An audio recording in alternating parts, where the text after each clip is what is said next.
श्री वाहिगुरु एक ओंकार सतनाम करता पुरख निर्भव निर्वैर अकाल मूरत अजूनी सैभं गुर प्रसाद। परम सत्कारयोग सतगुरु जी के पावन दरबार विच सुशोभित गुरु प्यारी साध संगत जीओ, वाहिगुरु जी का खालसा वाहिगुरु जी की फतेह। सतगुरु जी की रहमत नाल असी उन्हां दे दरबार विच बैठ के उन्हां दी शब्द बाणी दा कीर्तन द्वारा आनंद माणिया है। उन्हां दी बाणी नूं समझण दा भी आपां यतन करना है। एक साखी बहुत वारा सुनी है साहिब श्री गुरु हरगोबिंद जी महाराज दे इतिहास दी कि उन्होंने एक बारी संगत विच प्रश्न किया भी कोई ऐसा गुरमुख प्यारा, कोई ऐसा गुरु का लाल जिहड़ा जपजी साहिब दा पाठ शुद्ध अते एकाग्रता इन्हां दोवां चीज़ां नूं कायम करके कर सके। ते असीं सब जानते हाँ कि भाई गोपाल नाम दे एक सिख ने हिम्मत की ते उन्हें सतगुरु जी नूं कोल बैठ के पाठ श्रवण कराया। ये भी पता है कि फिर गुरु साहब ने उसनूं एक घोड़ा इनाम विच दिता। दो गल्लां इस साखी दीयां बड़ियां प्रसिद्ध ने पर साडे ध्यान विचों निकल जांदियां हन।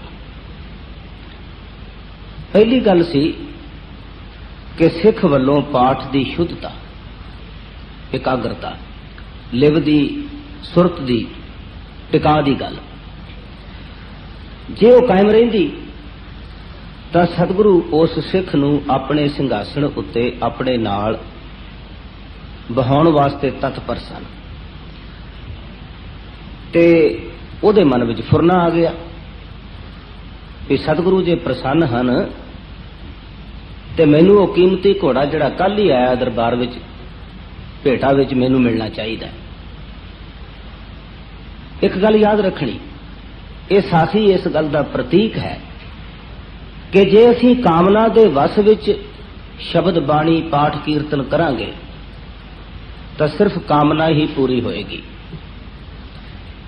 ते जे असीं निहकाम हो के अपनी सुरत नूं कामना तो उपर लिजा के सिर्फ वाहिगुरु अकाल पुरख दी गुरु पातशाह दी उस्तत विच लीन हो के पाठ करांगे तां उसका नतीजा यह होएगा कि गुरु नाल बैठण दी, गुरु विच जुड़न दी, गुरु नाल एक सुर होण दी सानू अवस्था प्राप्त होएगी।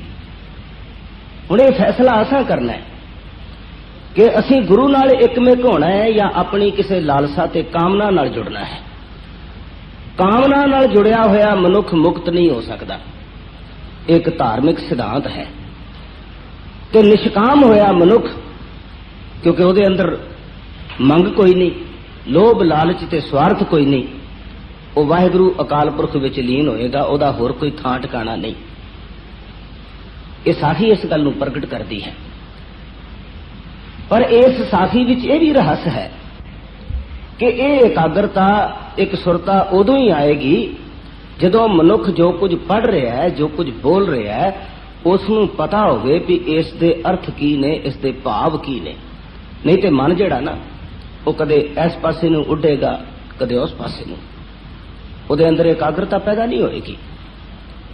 इसलिए सतगुरु सच्चे पातशाह समय समय सिखां दा इम्तिहान लेंदे रहे और समय समय सिखां नूं यह गल समझाउंदे रहे कि भाई एवें करूलियां ना करी जाओ भी एवें बाणी पढ़ी ते जिस तरह कोई पानी दियां करूलियां करदा है ਉਸੇ ਤਰ੍ਹਾਂ ਤੁਸੀਂ ਵੀ ਕਰੋਲੀਆਂ ਕਰ ਛੱਡੀਆਂ, ਅੰਦਰ ਕੁਝ ਨਹੀਂ ਬਣੇਗਾ। ਸਿੱਖਾਂ ਨੇ ਖਿਮਾ ਕਰਨਾ, ਜੇ ਤੇ ਅਸੀਂ ਕਰੋਲੀਆਂ ਹੀ ਕਰਦੇ ਹਾਂ ਤੇ ਫਿਰ ਉਹਦੇ ਵਿੱਚੋਂ ਜਿਹੜਾ ਆਤਮਿਕ ਰਹੱਸ ਹੈ, ਜਿਹਦੇ ਨਾਲ ਅਸੀਂ ਗੁਰੂ ਨਾਲ ਇੱਕ ਸੁਰ ਹੋ ਸਕਦੇ ਹਾਂ। ਕਿਉਂਕਿ ਬਾਣੀ ਕਹਿੰਦੀ ਹੈ ਕਿ ਇਹ ਬਾਣੀ ਜੋ ਜੀਉ ਹੋ ਜਾਣੈ ਤਿਸ ਅੰਤਰ ਰਵੈ ਹਰ ਨਾਮਾ। ਜਿਹੜਾ ਅੰਦਰੋਂ ਇਸ ਬਾਣੀ ਨੂੰ ਸਮਝਣ ਦੀ ਕੋਸ਼ਿਸ਼ ਕਰੇਗਾ, ਉਹਦੇ ਅੰਦਰ ਵਾਹਿਗੁਰੂ ਅਕਾਲ ਪੁਰਖ ਦੀ ਯਾਦ ਟਿਕ ਜਾਏਗੀ। ਕੋਈ ਦੁਨੀਆ ਦੀ ਤਾਕਤ ਉਸ ਨੂੰ ਫਿਰ ਲਾਂਭੇ ਨਹੀਂ ਕਰ ਸਕੇਗੀ। ਪਰ ਚूंकि ਐਸਾ ਹੁੰਦਾ ਨਹੀਂ, ਇਸ ਕਰਕੇ ਉਹ ਅਵਸਥਾ ਵੀ ਪੈਦਾ ਨਹੀਂ ਹੁੰਦੀ। ਇਸ ਲਈ ਬਾਣੀ ਦੇ ਕੁਝ ਭਾਗ ਹਨ ਜਿਨ੍ਹਾਂ ਨੂੰ ਦਰਜਾ ਬਦਰਜਾ ਅਸੀਂ ਸਮਝਣ ਦੀ ਕੋਸ਼ਿਸ਼ ਕਰਨੀ ਹੈ। ਬਾਣੀ ਦੇ ਸ਼ਬਦਾਂ ਦਾ ਗਿਆਨ, ਬਾਣੀ ਦੇ ਸ਼ਬਦ ਜੋੜਾਂ ਦਾ ਗਿਆਨ, ਅਰਥਾਂ ਦਾ ਗਿਆਨ ਤੇ ਭਾਵ ਦਾ ਗਿਆਨ, ਜਿੰਨਾ ਚਿਰ ਇਹ ਚੀਜ਼ਾਂ ਆਉਣਗੀਆਂ ਨਹੀਂ, ਉਹਨਾਂ ਚਿਰ ਅਸੀਂ ਬਾਣੀ ਦੇ ਅੰਤਰੀਵ ਰਹੱਸ ਤੱਕ ਨਹੀਂ ਪਹੁੰਚ ਸਕਦੇ। ਦੇਖੋ ਨਾ, ਕੋਈ ਪੁਸਤਕ ਸਧਾਰਨ ਸਾਡੇ ਸਾਹਮਣੇ ਰੱਖ ਦਿੱਤੀ ਜਾਏ, ਹੁਣ ਮੈਨੂੰ ਸਿਆਮੀ ਨਹੀਂ ਆਉਂਦੀ ਤੇ ਮੇਰੇ ਸਾਹਮਣੇ ਸਿਆਮੀ ਦੀ ਕਿਤਾਬ ਰੱਖ ਦਿਓ, ਮੈਨੂੰ ਤੇ ਅੱਖਰਾਂ ਦਾ ਹੀ ਨਹੀਂ ਪਤਾ। ਸ਼ਬਦ ਜੋੜ, ਉਹਦੇ ਵਾਕ, ਉਹਦਾ ਅਰਥ, ਉਹਦਾ ਭਾਵ, ਇਹ ਤੇ ਬਹੁਤ ਦੂਰ ਦੀ ਗੱਲ ਹੈ। ਇਸੇ ਤਰ੍ਹਾਂ ਸ੍ਰੀ ਗੁਰੂ ਗ੍ਰੰਥ ਸਾਹਿਬ ਜੀ ਜੋ ਗੁਰਮੁਖੀ ਅੱਖਰਾਂ ਵਿੱਚ ਪੰਜਾਬੀ ਬੋਲੀ ਸਾਡੀ ਆਪਣੀ ਲਿਖਤ ਹੈ, ਜੇ ਉਹਦੇ ਸ਼ਬਦ ਅਰਥ ਭਾਵ ਸਾਨੂੰ ਨਹੀਂ ਆਉਂਦੇ ਤੇ ਖਿਮਾ ਕਰਨਾ, ਉਹਦੇ ਅੰਦਰ ਜਿਹੜਾ ਆਤਮਿਕ ਰਹੱਸ ਹੈ ਉਹਦੇ ਤੱਕ ਅਸੀਂ ਨਹੀਂ ਪਹੁੰਚ ਸਕਦੇ। ਸਿੱਖਾਂ ਨੂੰ, ਕਿਉਂਕਿ ਬ੍ਰਾਹਮਣ ਇਹ ਕਹਿੰਦਾ ਸੀ ਕਿ ਹਰ ਬੰਦੇ ਨੂੰ ਪੜ੍ਹਨ ਦਾ ਅਧਿਕਾਰ ਨਹੀਂ। ਧਰਮ ਗ੍ਰੰਥ ਤੇ ਇੱਕ ਪਾਸੇ ਰਹੇ, ਆਮ ਦੁਨਿਆਵੀ ਵਿਦਿਆ ਵੀ ਆਮ ਮਨੁੱਖ ਨਹੀਂ ਸੀ ਪੜ੍ਹ ਸਕਦਾ। ਖਾਸ ਤੌਰ ਤੇ ਇਸਤਰੀ ਸ਼ੂਦਰ ਸਮਾਜ ਦਾ ਬਹੁਤ ਵੱਡਾ ਅੰਗ ਇਹਨਾਂ ਸੰਬੰਧੀ ਤੇ ਫੈਸਲਾ ਕੁਨ ਗੱਲ ਸੀ ਕਿ ਇਸਤਰੀ ਸ਼ੂਦਰੰਗ ਨਾ ਪਾਠੀਏ, ਤੇ ਇਹਨਾਂ ਨੂੰ ਤਾਂ ਅੱਖਰ ਨਹੀਂ ਵਿਖਾਇਆ ਜਾ ਸਕਦਾ। ਤੇ ਗੁਰੂ ਅੰਗਦ ਸਾਹਿਬ ਨੇ ਪਤਾ ਖੁਦ ਲੋਕਾਂ ਨੂੰ ਪੜ੍ਹਾਉਣਾ ਸ਼ੁਰੂ ਕੀਤਾ। ਸਕੂਲ, ਧਰਮਸ਼ਾਲਾ ਦੇ ਨਾਲ ਨਾਲ ਸਕੂਲ ਜਾਰੀ ਕੀਤਾ ਤਾਂ ਕਿ ਅਖਰੀ ਗਿਆਨ ਇਹਨਾਂ ਨੂੰ ਪ੍ਰਾਪਤ ਹੋ ਸਕੇ ਤੇ ਇਹ ਸ਼ਬਦ ਬਾਣੀ ਪੜ੍ਹ ਸਕਣ। ਜੇ ਉਹ ਚਾਹੁੰਦੇ ਕਿ 5, 7, 10 ਬੰਦਿਆਂ ਨੂੰ ਸਿਰਫ ਬਾਣੀ ਆਉਣੀ ਚਾਹੀਦੀ, ਬਾਕੀ ਕਿਸੇ ਨੂੰ ਨਹੀਂ ਆਉਣੀ ਚਾਹੀਦੀ, ਤੇ ਫਿਰ ਉਹ ਮੋਨੋਪੋਲੀ ਕਾਇਮ ਕਰਦੇ, 2-4 ਬੰਦਿਆਂ ਨੂੰ ਦੱਸ ਦਿੰਦੇ, ਬਾਕੀ ਨੂੰ ਕਹਿੰਦੇ ਖਬਰਦਾਰ ਤੁਸੀਂ ਇਸ ਸਕੂਲ ਵਿੱਚ ਸ਼ਾਮਲ ਨਹੀਂ ਹੋ ਸਕਦੇ। ਲੇਕਿਨ ਗੁਰੂ ਸਾਹਿਬ ਨੇ ਤੇ ਗੱਲ ਹੀ ਹੋਰ ਕਹੀ। ਉਹ ਕਹਿੰਦੇ ਨੇ ਇਹ ਜਿਹੜੀ ਧਰਮਸ਼ਾਲਾ ਹੈ ਇਹ ਤੇ ਸਾਡਾ ਸਕੂਲ ਹੈ, ਇਹ ਸਾਧ ਸੰਗਤ ਸਾਡਾ ਸਕੂਲ ਹੈ। ਇਸ ਸਕੂਲ ਵਿੱਚੋਂ ਅਸਾਂ ਇਸ ਬਾਣੀ ਦਾ, ਇਸ ਧਰਮ ਦਾ, ਇਸ ਆਤਮਿਕ ਰਹੱਸ ਦਾ ਗਿਆਨ ਪ੍ਰਾਪਤ ਕਰਨਾ ਹੈ। ਅੱਜ ਵੀ ਕੁਝ ਲੋਕ ਮਿਲਦੇ ਨੇ, ਬੜਾ ਵਾਸਤਾ ਪੈਂਦਾ, ਉਹ ਡਰਾ ਦਿੰਦੇ ਨੇ ਲੋਕਾਂ ਨੂੰ, ਆਮ ਬੰਦੇ ਨੂੰ ਡਰਾ ਦਿੰਦੇ ਨੇ, ਕਹਿੰਦੇ ਨਹੀਂ ਤੈਨੂੰ ਮਰਿਆਦਾ ਦਾ ਨਹੀਂ ਪਤਾ, ਤੈਨੂੰ ਪਤਾ ਨਹੀਂ ਕਿਸ ਤਰ੍ਹਾਂ ਸਵੱਛਤਾ ਰੱਖਣੀ ਹੈ, ਤੂੰ ਨਹੀਂ ਨੇੜੇ ਆ ਸਕਦਾ ਗੁਰੂ ਗ੍ਰੰਥ ਸਾਹਿਬ ਦੇ, ਪਾਠ ਨਹੀਂ ਕਰ ਸਕਦਾ, ਇਹ ਅਸੀਂ ਕਰਾਂਗੇ, ਤੁਹਾਨੂੰ ਕੀ ਪਤਾ ਮਰਿਆਦਾ ਕੀ ਹੁੰਦੀ ਹੈ। ਐਸਾ ਭਰਮ, ਐਸਾ ਭੁਲੇਖਾ ਪਾਉਣ ਦਾ ਸਿੱਖ ਡਰ ਜਾਂਦਾ ਵੀ ਹੈ ਮੇਰੇ ਕੋਲੋਂ ਕਿਤੇ ਕੋਈ ਗੁਨਾਹ ਨਾ ਹੋ ਜਾਏ। ਮਾਫ ਕਰਨਾ, ਜੇ ਪਹਿਲੋਂ ਕੋਈ ਪੜ੍ਹਨ ਨਹੀਂ ਲੱਗੇਗਾ ਤੇ ਅਗਲੀ ਗੱਲ ਤੇ ਨਹੀਂ ਨਾ ਆਉਣੀ ਉਹਨੂੰ, ਤੇ ਹੋ ਸਕਦਾ ਪਹਿਲੋਂ ਉਹ ਗਲਤ ਪੜ੍ਹੇ, ਕਦੇ ਠੀਕ ਵੀ ਪੜ੍ਹਨ ਲੱਗ ਪਏਗਾ। ਪਰ ਜੇ ਉਹਨੂੰ ਡਰਾ ਹੀ ਦਿੱਤਾ ਜਾਏ ਕਿ ਤੂੰ ਇਹਦੇ ਨੇੜੇ ਹੀ ਨਹੀਂ ਆ ਸਕਦਾ, ਫਿਰ ਤੇ ਗੱਲ ਮੁੱਕ ਗਈ। ਪਰ ਸਤਿਗੁਰੂ ਸੱਚੇ ਪਾਤਸ਼ਾਹ ਨੇ ਕਿਹਾ ਨਹੀਂ, ਸਤ ਸੰਗਤ ਸਤਿਗੁਰ ਚਟਸਾਲ ਹੈ, ਜਿਤ ਹਰ ਗੁਣ ਸਿੱਖ। ਇਹ ਗੁਰੂ ਦਾ ਸਕੂਲ ਹੈ, ਇਥੋਂ ਜਿਹੜੀ ਅਸੀਂ ਵਿਦਿਆ ਪ੍ਰਾਪਤ ਕਰਨੀ ਹੈ, ਆਤਮਿਕ ਗੁਣ ਲੈਣੇ ਹਨ ਉਹਦੇ ਚੋਂ। ਇਸ ਲਈ ਜਪਜੀ ਦਾ ਆਰੰਭ ਕਰ ਰਹੇ ਹਾਂ। ਜਪਜੀ ਦਾ ਆਰੰਭ ਹੁੰਦਾ ਹੈ ਮੂਲ ਮੰਤਰ ਤੋਂ। ਅਸਲ ਆਰੰਭ ਜਿਹੜਾ ਹੈ ਜਪਜੀ ਦਾ, ਉਹ ਜਪ ਨਾਮ ਦੇ ਸਿਰਲੇਖ ਤੋਂ ਸ਼ੁਰੂ ਹੁੰਦਾ ਹੈ, ਤੇ ਉਹਦੇ ਬਾਅਦ ਆਦ ਸੱਚ, ਜੁਗਾਦ ਸੱਚ, ਹੈ ਵੀ ਸੱਚ, ਨਾਨਕ ਹੋਸੀ ਪੀ ਸੱਚ। ਇਹ ਜਪਜੀ ਦਾ ਪਹਿਲਾ ਮੰਗਲਾ ਚਰਨ ਹੈ, ਜਿਹਨੂੰ ਪਹਿਲਾ ਸ਼ਲੋਕ ਵੀ ਕਹਿੰਦੇ ਹਾਂ ਅਸੀਂ। ਪਰ ਇਸ ਤੋਂ ਪਹਿਲਾ ਮੂਲ ਮੰਤਰ ਹੈ, ਤੇ ਮੂਲ ਮੰਤਰ ਸ੍ਰੀ ਗੁਰੂ ਗ੍ਰੰਥ ਸਾਹਿਬ ਦੀ ਜਿਸ ਵੇਲੇ ਭੀੜ ਅਸੀਂ ਪ੍ਰਕਾਸ਼ ਕਰਦੇ ਹਾਂ ਨਾ, ਕੁਝ ਗੱਲਾਂ ਕਰਨੀਆਂ ਬੜੀਆਂ ਜ਼ਰੂਰੀ ਨੇ, ਕਿਉਂਕਿ ਆਮ ਕਈ ਕਿਸਮ ਦੇ ਭੁਲੇਖੇ ਵੀ ਨੇ ਤੇ ਕਈ ਗੱਲਾਂ ਦਾ ਪਤਾ ਵੀ ਨਹੀਂ। जिन्नी क जानकारी विद्वानां दी संगत विचों लभी है वो तुहाडे नाल सांझी करदा हां। श्री गुरु ग्रंथ साहिब जिस वेले प्रकाश करते हैं ना, तो सब तो पहला तत्करा आउंदा है, इंडेक्स। इस इंडेक्स तो दे पहले भी मूल मंत्र लिखा होया है। पुरानियां लिखती बीड़ा, अज दियां बीड़ा दे पहलों तो पता होर सिस्टम है, उस दे पहले प्रकाशकां दा नाम आ जाता है, पब्लिशर्स दा, कोई सोसाइटी छापदी है उहदा नाम आ जाता है। लेकिन असल आरंभ जिहड़ा है श्री गुरु ग्रंथ साहिब जी का, वो पहलो इंडेक्स है, तत्करा है, ते उस तत्करे दे उपर भी मूल मंत्र है। वो भी एक ओंकार तो शुरू होके ते गुरप्रसाद ते समाप्त हुंदा है। गुरु साहब ने, विद्वाना ने एक गल कही है कि सतगुरु सच्चे पातशाह ने इस मूल मंत्र अंदर परमात्मा की गल कीती है ते अपने धर्म दा, रबी धर्म दा, सच्चे धर्म दा उच्चा सुचा सिद्धांत इस मूल मंत्र दे अंदर बयान कर दिता है। बाणी की जितनी व्याख्या है वो सारी दी सारी दा केंद्र ये मूल मंत्र है। इस मूल मंत्र विच वो उत्तम ते श्रेष्ठ सिद्धांत दर्ज ने, जे वो समझ विच आ जाण ते बाणी बहुत सौखी तरीके नाल समझ आ सकती है। सतगुरु जी ने मूल मंत्र का आरंभ अखरां तो नहीं किया, उन्होंने मूल मंत्र का आरंभ किया गिणती तो, गणित शास्त्र तो। एक गल याद रखनी, गणित शास्त्र विच ते आम अखरी शब्द शास्त्र जिहड़े ने उन्हां दे अंदर एक बड़ा वड्डा अंतर है।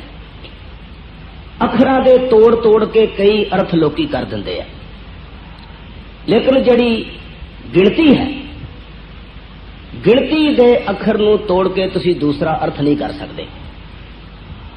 इनू समझण लई इन्नी गल ध्यान विच रख लईए कि जिहड़ा एक है ना लिखिया होया पहलों, वो एक ओदा नाम तो बदल सकता है, उन्होंने असीं अंग्रेजी च वन कवांगे, पर्शियन च यक कवांगे, इसी तरह एकम कह देंगे, लेकिन उस एक दा अर्थ नहीं बदलता।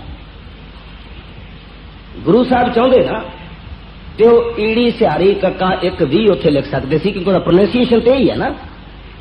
जिवें इंग्लिश विच एक लकीर खिंचते हैं तो उन्होंने कहने तो वन आ ना, तो उन्होंने वन भी लिखा जा सकता है।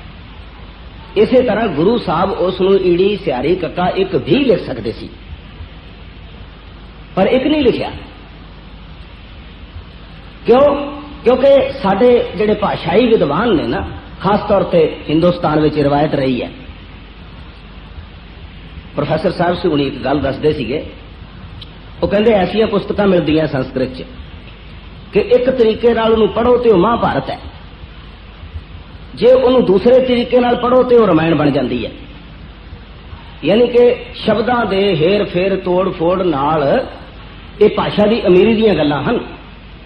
संस्कृत इहो जी भाषा है जिहदे विच इस तरह की अमीरी मौजूद है कि एक एक लफ्ज के 50-50, 100-100 अर्थ तुहानूं मिल गए, और उहदा प्रभाव गुरु ग्रंथ साहिब की लिखत उत्ते पिया है, क्योंकि बहुत सारिया भाषावां दा मूल वो सी उस वेले। इस करके गुरु साहब ने सब तो पहला एक लिखिया, क्योंकि परमात्मा की गल करनी सी, ते उस समाज विच, उस धार्मिक भाईचारे च ये गल उन्हां करनी सी जिस भाईचारे दे अंदर एक ब्रह्म दी, एक परमात्मा की गल तां एक किस्म की खत्म हो चुकी सी। उत्थे अनेक 33 करोड़ देवतियां की कहानी चलती सी, वख-वख पीरां योगियां सिद्धां की कहानी चलती सी। कहते सन कि परमात्मा है, ब्रह्म है, लेकिन जिस वेले मनण की गल आउंदी सी ते फिर उसनूं अनेक रूपां दे अंदर देवी देवतियां विच स्थापित करके उहदी वंड करके तोड़ फोड़ करके उहनूं मन्निया जांदा सी। इस करके गुरु साहब चूंकि सिर्फ एक परमात्मा तो सिवा किसी होर शक्ति दे उपासक नहीं, ते ना किसी होर शक्ति नूं अहमियत देंदे ने, ते ना इहदी ना कोई अहमियत किसी दी है। इस करके गुरु साहब ने मूल मंत्र लिखदियां होया, परमात्मा का अद्भुत सिद्धांत देंदियां होया, उन्होंने पहलों गणित शास्त्र का एक लिखिया ताकि ये अर्थ ना बदले जा सकन, इनू तब्दील ना किया जा सके। इसलिए उस एक तो बाद ओंकार सतनाम जितने भी लफ्ज हैं उन्हां दे अर्थ करन लगे, इथों तक के सारे गुरु ग्रंथ साहब दे अर्थ करन लगे। असां इस एक नूं कदे नहीं छड्डना। जदों इस एक तो असीं लांभे जाके कोई अर्थ करांगे तां असीं श्री गुरु ग्रंथ साहब दा गुरु साहब दा जो एक परमात्मा ते विश्वास दा सिद्धांत है वो नहीं रहेगा। ते जदों उस सिद्धांत तो असीं लांभे हो जावांगे तां माफ करना गुरु दी सिੱਖੀ ते गुरमत दी गल सानू समझ विच नहीं पैगी। ये एक दा ही सिद्धांत है जिहड़ा देहधारी गुरु नहीं रहण दिंदा। ये एक दा ही सिद्धांत है जिहड़ा बुत प्रस्ती नहीं रहण दिंदा। ये एक दा ही सिद्धांत है जिहड़ा वक्-वक् किस्म के देवी देवतियां दे भरम वहमां नूं तोड़दा है। ये एक दा ही सिद्धांत है जिहड़ा मनुख नूं जम्मण मरण विचों कढ के ते एक विच लीन करदा है। लेकिन जे इस एक नूं असीं लांभे कर देंगे तो फिर बाकी दी गल जिहड़ी है वो खत्म हो जाएगी। इसे करके श्री गुरु ग्रंथ साहब के अंदर कुछ पंक्तियां कुछ शब्द ऐसे मौजूद हैं जिहड़े इस एक दी महानता नूं बार बार साडे सामने रखते हैं। कहते ने एक अनेक व्यापक पूरक चत देखो तत सोई। इस तरह दी बहुत पंक्तियां मिल गई। मेरा मतलब बहुते प्रमाण देने तो नहीं, जे मैं प्रमाण देना चाहवां तो सैकड़े प्रमाण दे सकता, ऐसी कोई गल नहीं। लेकिन गल है गल समझण दी। 10 प्रमाण मैं दे दिया तो गल समझ विच ना आवे उहदा कोई फायदा नहीं है। गल असां समझनी है कि सतगुरु सच्चे पातशाह ने गिणती दा एक वरत के ते इस सारी विचारधारा नूं एकाग्र कर दिता कि एक परमात्मा तो बिना कोई दूसरी गल जिहड़ी है वो असी नहीं कर सकते। क्योंकि समा समाप्त है, इस करके अज की गल नूं मैं इत्थे समाप्त करदा।